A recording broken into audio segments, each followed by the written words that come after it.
Followed by Residential English High School Girls Contingent.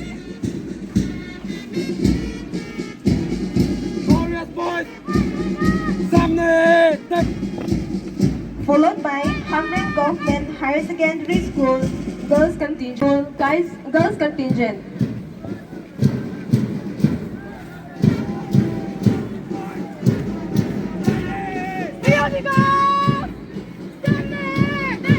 Followed by Church of God English High School Boys Contingent.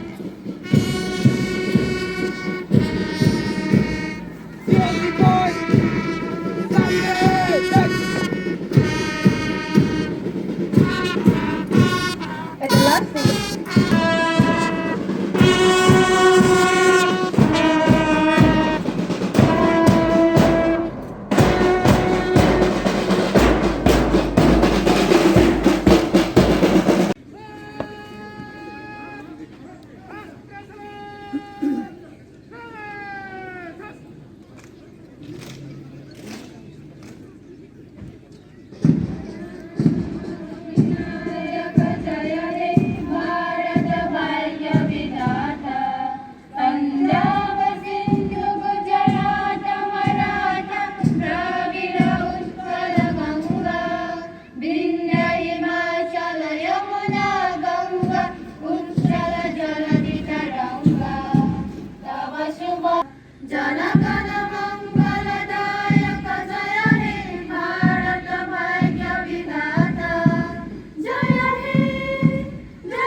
Ahok Aron Kelong Arni Ini Ladak Rongbong Ronghang Patu Atlam Along Katlon Pon Along Nang Kasetong Dun Keti Keding Sarfi Sarfu Riso Ezang Keti Keti Aklim Angfar Kedo An Aphanta Nelihin Pen Ning Atlong Pen Ning Tangsam Akardam Pajilo Ate Nang Litum Aningkan Nang Sitam Nang Sirap Nang Seto Bidi Sore Lapen RD Nang Kepi Dunvar Ajoksi Mesen Pen Sunpon Bom Lo Lapen Neli Sitam Nang Litum Asontin Asai Amo Keklem Kedam Kedo An Along Sitam Unan Nang Sirap Nang Sito Dunvar Ji Lapen Longri Longrat Apharman Asai Keklem Pi Atum Afanta Un An RDP Dunvarji Kardom Sardhya Rais আজি ৭২তম গণৰাজ্য দিৱসৰ এই পবিত্ৰ ক্ষণত আপোনালোক সকলোলৈকে আন্তৰিক শ্ৰদ্ধা স্নেহ আৰু উলগ জনালোঁ স্বাধীনতা সংগ্ৰামত অংশগ্ৰহণ কৰা সকলো বীৰ বীৰংগনাৰ অপৰিসীম ত্যাগ আৰু আত্মবলিদানৰ কথা সোঁৱৰণ কৰি তেখেতসকললৈ আমাৰ সকলোৰে হৈ শ্ৰদ্ধা জ্ঞাপন কৰিলোঁ জাতিৰ পিতা মহাত্মা গান্ধী আৰু ভাৰতৰ সংবিধানৰ মূল খুঁটা বাবা চাহেব আম্বেদকাৰ মহোদয়কে ধৰি সংবিধান সভাৰ সকলো সদস্যক আমি শ্ৰদ্ধা আৰু কৃতজ্ঞতাৰে সোঁৱৰিছোঁ সাৰ্বভৌম গণৰাজ্যৰূপে ভাৰতবৰ্ষই ইতিমধ্যে ৭১টা বছৰ অতিক্ৰম কৰিছে সমগ্ৰ বিশ্বতে ভাৰতবৰ্ষ এখন অগ্ৰণী প্ৰগতিশীল গণতন্ত্ৰৰূপে স্বীকৃত হৈছে উন্নয়নশীল বহু ৰাষ্ট্ৰৰ বাবে আজি ভাৰতবৰ্ষ এক প্ৰেৰণাৰ প্ৰতীক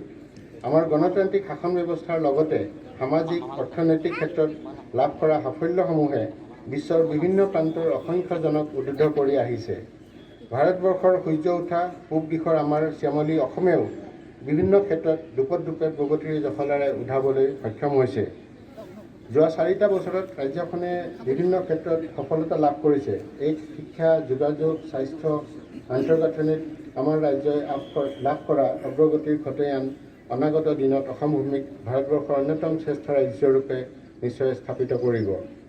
মুখ্যমন্ত্ৰী সাহায্য পুঁজিৰ অধীনত ব্যয়বহুল চিকিৎসাৰ প্ৰয়োজন হোৱা সংকটজনক অৱস্থাত থকা ব্যক্তিয় সাহায্য হোৱাৰ প্ৰয়োজন হোৱা বয়সস্থ লোক শাৰীৰিকভাৱে অক্ষম লোক আৰু বানপানীৰ নিচিনা প্ৰাকৃতিক দুৰ্যোগৰ দ্বাৰা আক্ৰান্ত হোৱা লোকসকললৈ চৰকাৰে 2016 চনৰ মে' মাহৰ পৰা 2020 চনৰ ডিচেম্বৰ মাহলৈকে 30,064গৰাকী ব্যক্তিলৈ সাহায্য হিচাপে 59.74 কোটি টকা প্ৰদান কৰিছে। অসম চৰকাৰে চলিত বৰ্ষত 1,01,491টা খিলঞ্জীয়া ভূমিহীন পৰিয়াললৈ ভূমি পট্টা আৰু আবণ্টন প্ৰমাণপত্ৰ প্ৰদান কৰিছে। আৰু এই জানুৱাৰী মাহতে আমাৰ মাননীয় প্ৰধানমন্ত্ৰী মহোদয়ে আনুষ্ঠানিকভাৱে 1 লাখতকৈ অধিক লোকলৈ পট্টা বিতৰণ কৰিছে আৰু পৰৱৰ্তী সময়ত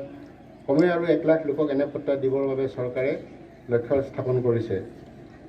চৰকাৰে 2019-20 বৰ্ষত আৰ্থিকভাৱে পিছপৰা শ্ৰেণীৰ নতুনকৈ বিয়া হোৱা ছোৱালীসকললৈ সামাজিক আৰু অৰ্থনৈতিক সুৰক্ষা প্ৰদানৰ উদ্দেশ্যে অৰুন্ধতী নামৰ এখন আঁচনি পঞ্জীয়ন কৰিছে। এই আঁচনিৰ অধীনত বিশেষ বিবাহ আইন 1994 অধীনত বিবাহ পঞ্জীয়ন কৰা নৱবিবাহিত কন্যাসকললৈ সোণ কিনিবৰ বাবে 40,000 টকাকৈ বিত্তীয় সাহায্য লাভ কৰিব। আমাৰ জিলাখনৰ চুকে কোণে থকা বিভিন্ন ব্যক্তিসকলক এই আঁচনিৰ সুবিধা ল'বলৈ আমি ইয়াৰ দ্বাৰাই অনুৰোধ কৰিলোঁ। 6খন স্বায়ত্তশাসিত পৰিষদৰ উদ্যোগত বিভিন্ন জনগোষ্ঠীৰ উন্নয়নৰ বাবে 19-20 বৰ্ষত 23,198 লাখ টকা ব্যয় কৰা হৈছে আৰু 20-21 বৰ্ষত এই টকা 27,122 লাখ টকালৈ বৃদ্ধি কৰা হৈছে। শ্ৰদ্ধেয় ৰাইজ, জাতি, মাটি আৰু ভেটি ৰক্ষাৰ বাবে সংকল্পবদ্ধ বৰ্তমানৰ ৰাজ্য চৰকাৰে ৰাজ্যৰ সৰ্বাংগীন বিকাশৰ বাবে যোৱা 4টা বছৰত অহৰহ যৎপৰোনাস্তি চেষ্টা অব্যাহত ৰাখিছে। অসম আৰু অসমীয়াৰ স্বকীয়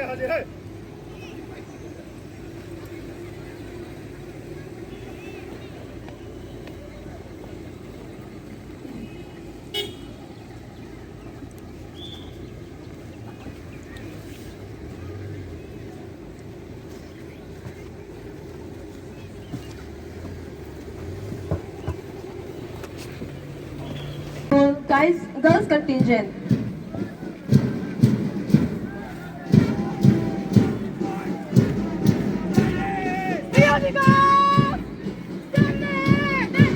Followed by Church of God English High School boys contingent.